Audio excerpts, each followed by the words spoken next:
Hello, I'm happy to chair the next two sessions. I think we can start if you're ready. John, please go ahead. Please unmute yourself. Great, perfect. So thanks, Martin, Zach, for organizing the conference. Pleasure to speak to you all today. I'm Jonathan Fuller. I'm at the Department of History and Philosophy of Science at the University of Pittsburgh. And the title of my talk is To Prevent and to Cure, where I'll be sharing some of my current thinking on preventive and curative medical interventions. Sort of a bit of concept analysis, trying to piece together some ideas from contemporary philosophy of science, as well as to make sense of the way that contemporary medicine and epidemiology understand ideas like prevention and risk. Okay, so some of the motivation for the talk is this idea that Jeremy Green calls the new preventative medicine. Actually, I think he calls it the new pharmacologic preventative medicine, and that's because he's focused on a series of developments in drug therapy since the 1950s, notably the development of antihypertensives to prevent heart attack and stroke, oral anti-diabetic drugs, and statins or cholesterol-lowering agents. I think we could extend the new preventive medicine that arose during this time to include lots of lifestyle interventions and drugs and gadgets that we now use in order to help us, quote unquote, lower our risk of bad outcomes sometime down the road. And so I want to understand the relationship between this idea of risk and risk reduction that's become part of the jargon of this new preventive medicine, but also its relationship to prevention, which has taken on accordingly a larger role in clinical medicine, which is the site of this new pharmacologic treatment, and the relationship between prevention and risk and cure as well, where cure has been this long-standing goal of medicine. Okay, so one of these drugs I mentioned was a statin, a cholesterol-lowering drug. Basically, in a nutshell, it works by targeting and lowering LDL cholesterol in the bloodstream, which interrupts this atherosclerosis mechanism, which is responsible for downstream heart attacks and strokes. My strategy is going to be to start with prevention in a very general sense, because prevention is a topic that philosophers have thought about, so they can do some of my work for me. Then to talk about cure, which is very specific to the medical context. Sometimes we talk about cure outside of medicine, but I suspect that in many cases it might be borrowing that term from medicine. And then to kind of work my way up towards risk reduction and what it means finally to be a preventive or curative medical intervention. Okay, and I want to start off by suggesting that prevention is kind of a challenge for philosophers who work on causation, in part because the effect relatum doesn't occur. So when we prevent something, the effect is essentially or specifically the non-occurrence or a non-event. So for some accounts of causation, this can pose a challenge if you think that prevention is a special kind of causation. But I'm actually not going to say anything specific about whether I think prevention is causation or not. I'm just going to analyze prevention on its own and cure on its own, and you can kind of decide whether or not you want to include prevention as a kind of causing. I'm also going to use Phil Dow's account of prevention, not because I think his account is necessarily the best, but because it's pretty short and intuitive, and it's an example of a counterfactual account of prevention. So in the small psychology literature that exists in this topic, where they kind of do experiments and try to tease out what people think causation or prevention means, most often, more than any other interpretation, a counterfactual understanding arises. So what it means for P to prevent D is that, D didn't occur, but if P hadn't occurred, then D would have occurred.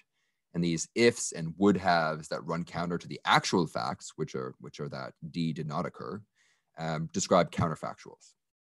So here's Dow's account. And to illustrate it, I'll use his example from his 2001 paper. So a child's running out into the road, and this is the sort of process. We can follow that child's trajectory over time and space. And in some possible world, the child running out into the world causes a car accident.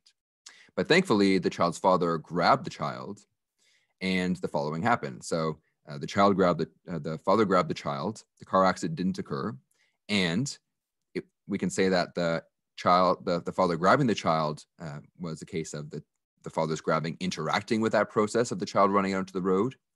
And if the father hadn't have grabbed the child, then the child would have run out into the road and caused the accident. So we can generalize then from this example and say that prevention in general can be understood as follows, where P prevented D if P occurred and D did not, and there occurred in X such that there was a causal interaction between P and the process due to X, And here's the counterfactual part. If P had not occurred, X would have caused D.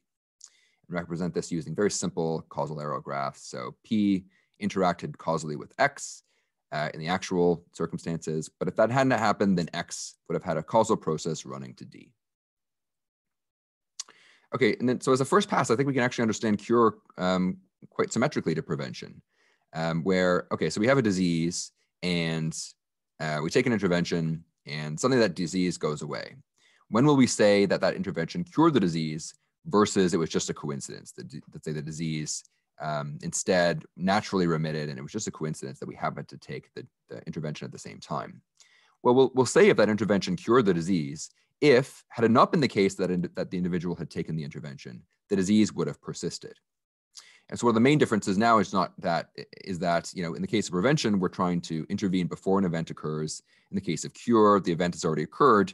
We're trying to intervene in order to forestall its continued persistence. So we can say that C cured D if C occurred and D ceased occurring, and there occurred in X such that, again, there's a causal interaction between the C and the process due to X. And if C had not occurred, the process due to X would have continued to ground D. The second main difference I want to spell out here between prevention and cure is that there seems to be a different relationship between the process due to X and D.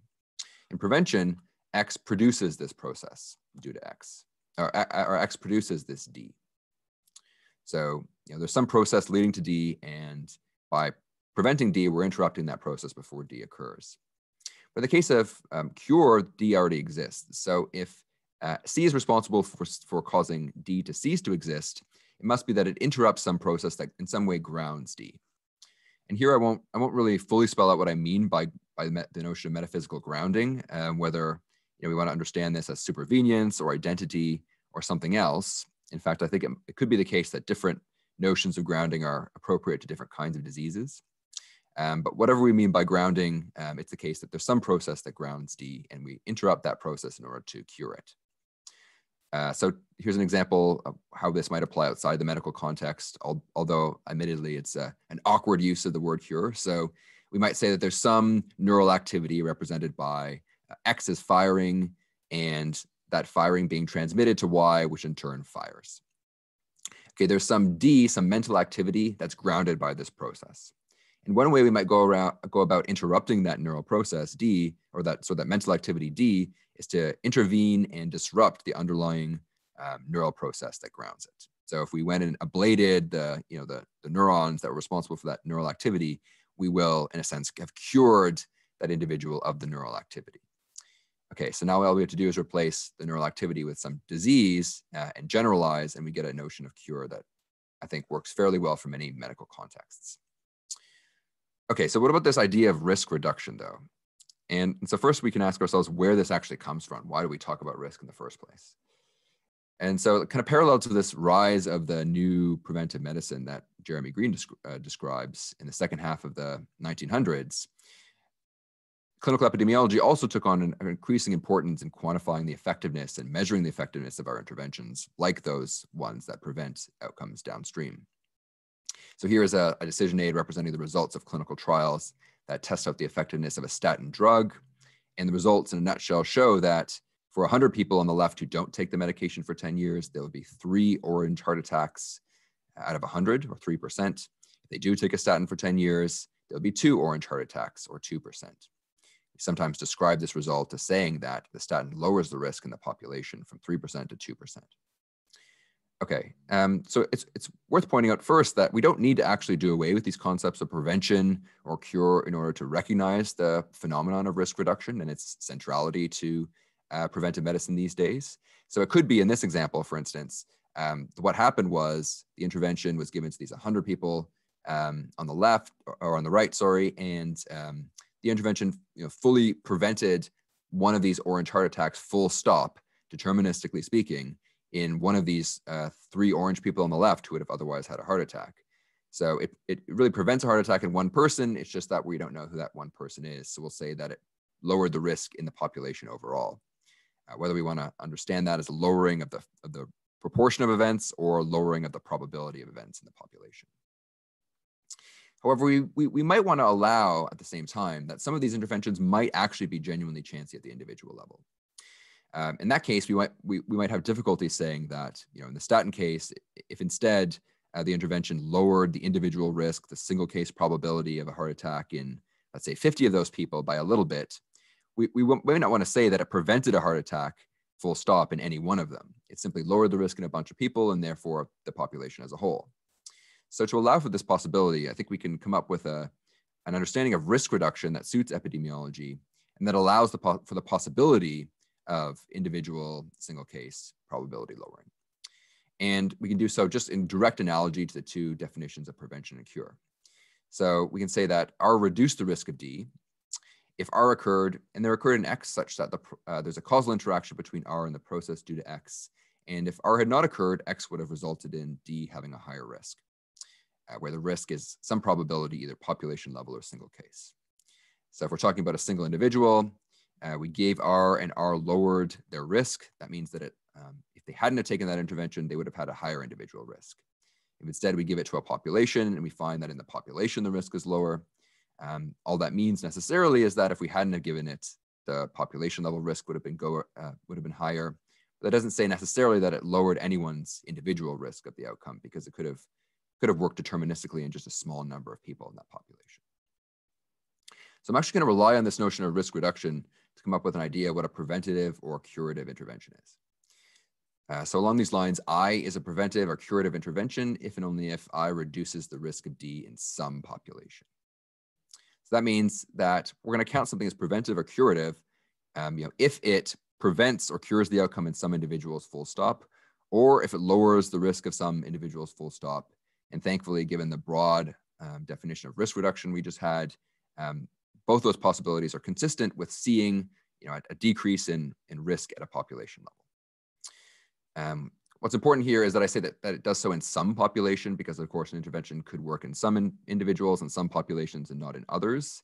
It could even possibly raise the probability or cause the outcome in some population out there. So this is partly by convention that I want to say that we'll call such an intervention a preventative or curative intervention, so long as there's some population in which it prevents, cures, or lowers the risk of the outcome.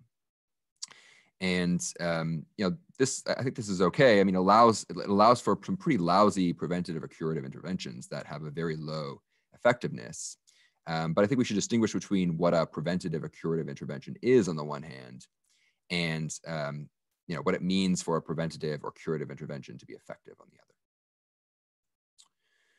Okay, so then what's a preventative or curative medical intervention? So here, I think I'm just going to add two details. So first, to say that it's a preventative or curative medical intervention, D, this variable that I've been describing abstractly, has to be a disease or medical condition or some other recognized medical category. Okay, so that means that our idea of prevention and cure, preventative or curative medical intervention, is very similar to the notion that I want to postulate in general. So we just add in that D is a disease, and then we leave it up to the concept analyst to tell us what a disease or alternatively medical condition or something like that is. But I actually want to make this an only if and not a biconditional, because I'm not sure I want to say that, let's say, a bike helmet, which might prevent a concussion, is a preventative medical intervention. On the other hand, if a medical intervention doesn't reduce the risk of a disease D in some population, I might want to say that it's certainly not a preventative intervention if there's no context in which it prevents or lowers the risk of that outcome. Okay, and now the other variable in these abstract descriptions has been X and the process due to X. Okay, so here I'm just going to say that some of these processes, at least, can be understood as mechanisms. What's the relationship between a process and a mechanism? If we adopt Phil Dow's understanding of a process, that has its own particular flavor, but I'm just going to adopt a very broad understanding of what a process is, so that it could encompass as a subspecies a mechanism. And also, I won't define what a mechanism is, because there's many definitions of that to go around in philosophy of science. But what will be critical here is that a mechanism has various components or stages or nodes. And these are in some sense independent, so that one could intervene on one of these nodes or stages and not others in order to disrupt the mechanism in question. So the process due to X that produces D for prevention, and the one that grounds D in cure is going to be understood as a disease mechanism. Okay, so sticking with prevention for a moment, in which D produces, or in which X produces some disease D. What reason do we have for believing that there is such a mechanism running from X to D? All we see, all we observe in the data is that there's a correlation between I and some D, and we're intervening on some variable X, which we might actually, we might actually visualize the change in that X if, let's say, X is cholesterol, and we give a drug, and then we measure the cholesterol level before and after. But how do we know there's a mechanism running from X to D? So here I'm just going to rely on a principle from Dan Steele that he puts forward in his book in 2008. He calls it the disruption principle. And he states it in a few different ways, but here it's stated as follows. So the disruption principle entails that if interventions on X alter the probability distribution of D, there's at least one mechanism from X to D, where he understands mechanism to be the same as causal structure, the kind of thing that causal graphs model. Okay, and he actually comes up with a few justifications for why we might think this.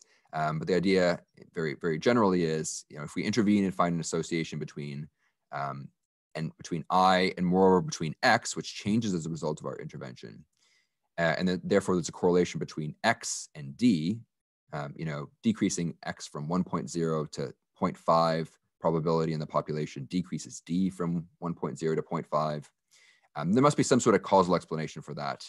And if not for D causing X, or a common cause of X or D, then it must be that X causes D, and therefore there must be a mechanism running from X to D.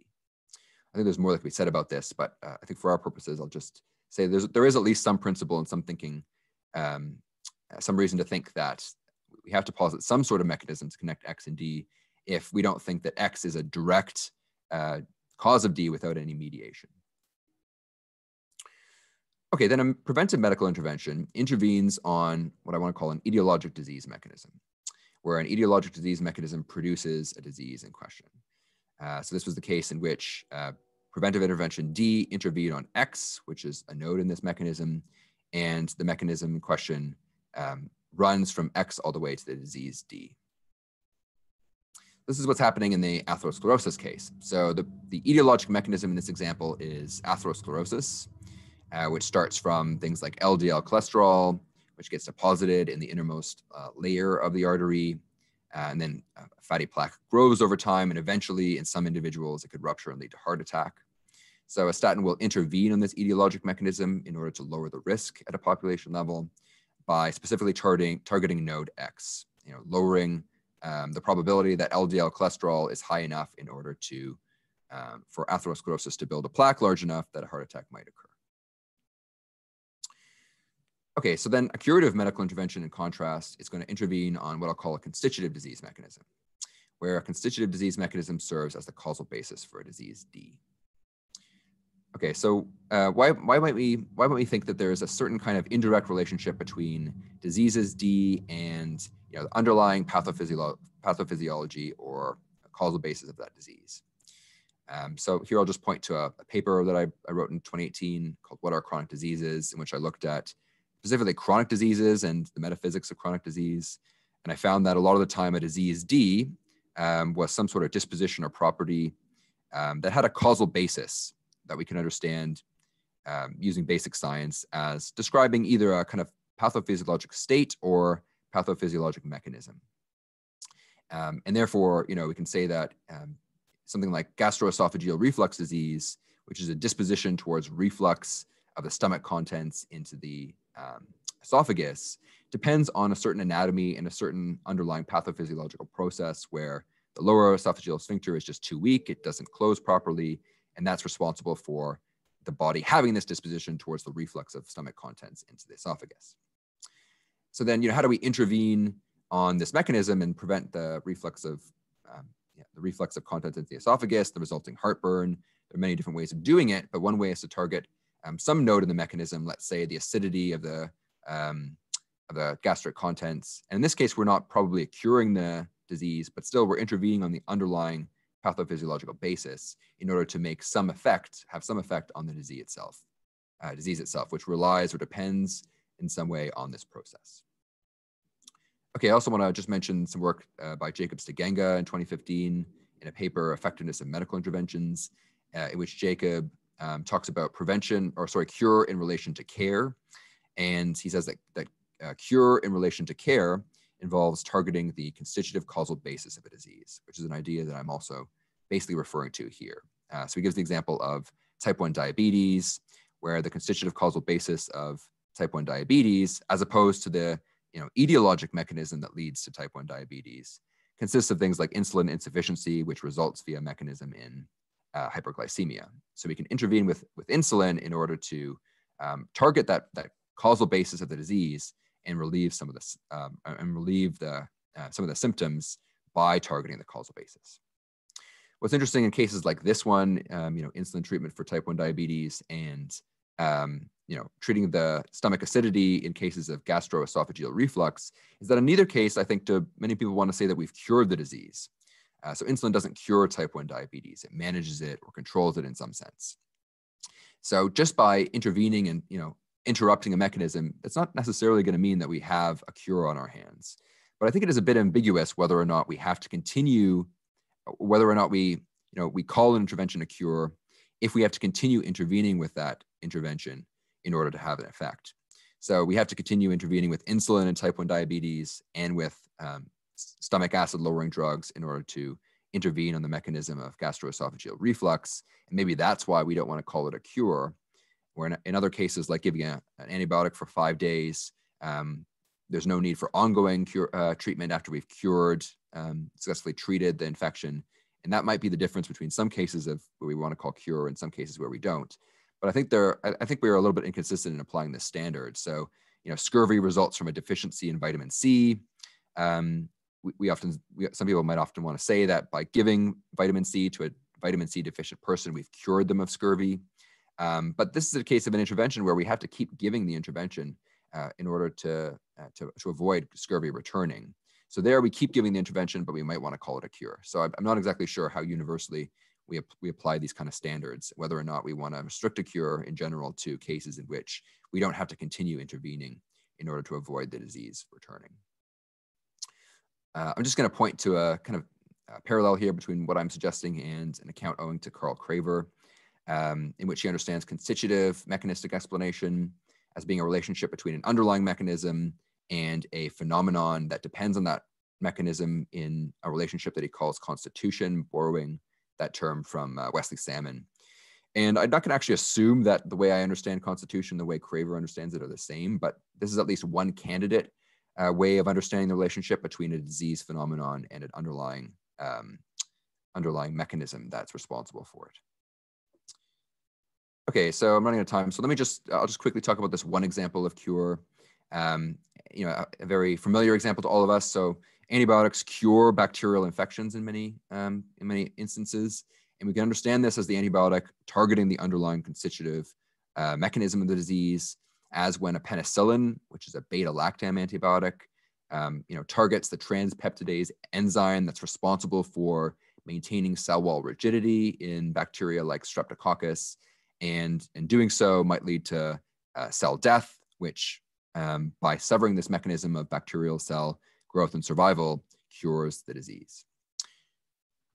Okay, so for some instances like antibiotics for curing bacterial infection, this works pretty well, but I actually don't think that this understanding of cure, where we're targeting a particular node in a mechanism, universally works well for all our cures. So an example might be surgical treatments for cancer or for failing body parts, where we don't just target a specific node in a mechanism with a surgical intervention. We're not severing, let's say, the relationship between cell growth and downstream angiogenesis and metastasis in a cancer. Instead, we just kind of take a blunt instrument and remove the whole cell within which this mechanism is occurring. So I'll add a disjunct here to recognize those instances in which cure doesn't seem to have the specific effect on a particular mechanism node. And so I'll say that medical interventions intervene on a disease mechanism, or they remove the disease from the body.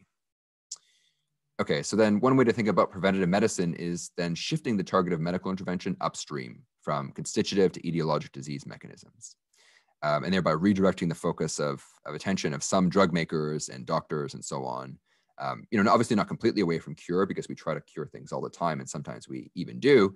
But I think adding a focus on these upstream druggable targets as being kind of more essential to our strategies for how we manage disease. Okay, and I could talk about the difference between pathological and physiological or broken normal mechanisms, but instead I think I'll stop there. I'll thank you for your attention and welcome questions. Thank you very much for your talk. I think we started a little late, so we can allow for another 5 minutes of question. Do I see already any hands risen? No. Who has a question? Please raise your hand using the hand raising function.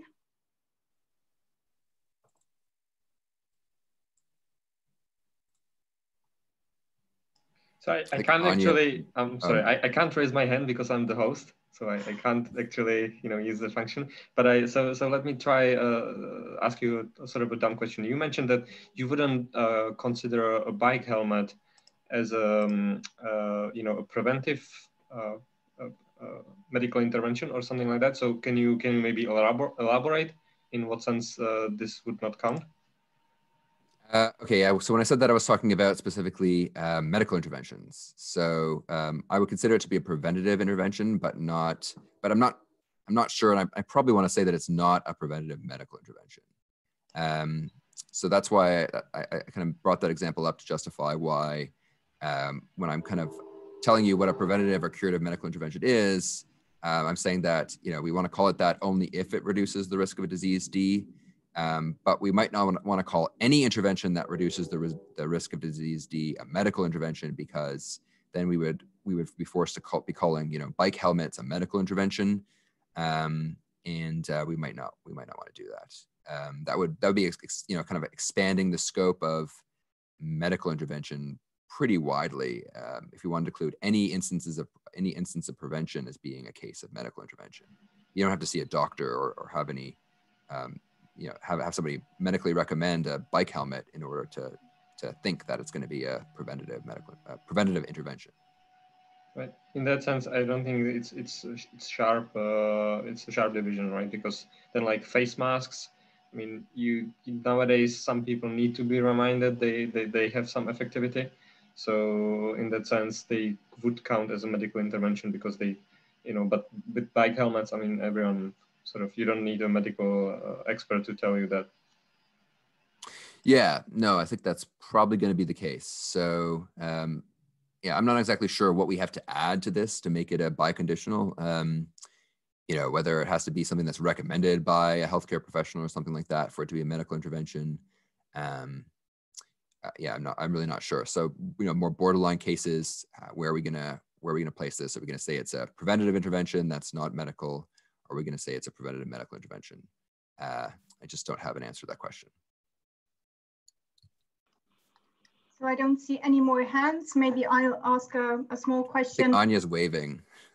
Oh, sorry. I don't see all of you, so please go ahead, Anya. I don't know what the hand unmute yourself. Yes. Okay. I don't know what the hand raising function is, but so anyway, I had two questions. First, on your account, is there any difference between precision medicine and any other kind of medicine? Because precision medicine is supposed to be distinctive in that it intervenes directly on a specific pathway, whereas other kinds of medicine aren't like that. Apparently, I don't know why. I mean, we could argue about this, but would there be any distinction? And the other one is, I guess this goes back to the whole Cartwright-Dupre debate about why risk reduction is only at least one population instead of on average most, or the majority of populations. You'd think that you might want to have risk reduction be for the majority instead of just one.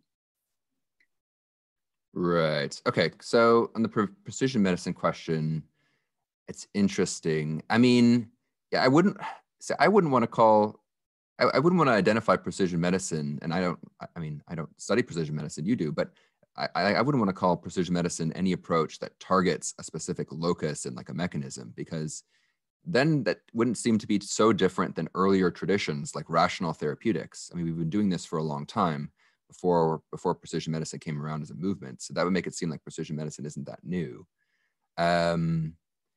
So either precision medicine is not new, or precision medicine is something else, I'd say, in response to that part. But I don't know. I don't think about precision medicine so much. The second part of the question, yeah. So this is the Cartwright and Dupre and other debate around whether something needs to raise the probability of an outcome in all subgroups of the population for us to say that something causes the outcome. Contextual unanimity, I think is the term. I think Cartwright, I believe Cartwright changed her mind about this. I think eventually she just said, no, it just has to be some subgroup in the population. Whereas I think earlier on she held the opposite, but I can't actually remember the history of her commitments on this issue. I just think I just think if we adopt this requirement, I mean, contextual unanimity stated that way is very strong. I mean, if we have to require that it has an effect in all subgroups of a population, in all populations, then nothing's going to count as a medical intervention in that case, because no medical intervention works, in all possible subgroups we could carve up. But does it have to work in most populations? Here I'd prefer to kind of separate out the task of figuring out what makes a medical intervention effectiveness from the question of what makes it a medical intervention. Because I think making these two things too close together can kind of get confusing. So I'd rather adopt like a very weak notion of preventative or curative intervention where, so long as there's some population in which it reduces the risk of the outcome, we'll say that it is an intervention. And then completely separate out that conceptual question around what makes for an intervention from the question of how we go about assessing whether or not an intervention is effective, full stop, or how effective it is, and whether or not it's effective enough for us to justify using it, and so on. Because otherwise we're going to have to draw a line, I guess, if we want to build into our definition like a kind of constraint on how much or how often it reduces the risk. We're going to have to draw a line, and I'm not sure there's going to be any principled means of drawing that line, in general. It would have to be that, perhaps it would have to be that we draw the line for different interventions. But in the first place, I just don't think I don't know. I'm not sure that we do this. I'm not sure that we decide whether or not to call something a medical intervention based on it meeting a certain effectiveness threshold. I think we'd rather say that, it's a weak intervention, or it's a strong intervention, or it's very or not very effective, and separate the question of what makes it an intervention in the first place. But hope that works. Thanks again for your interesting talk. Now is the time for the virtual clapping. And then you could stop, share your presentation, and give this virtual floor to Deborah. For all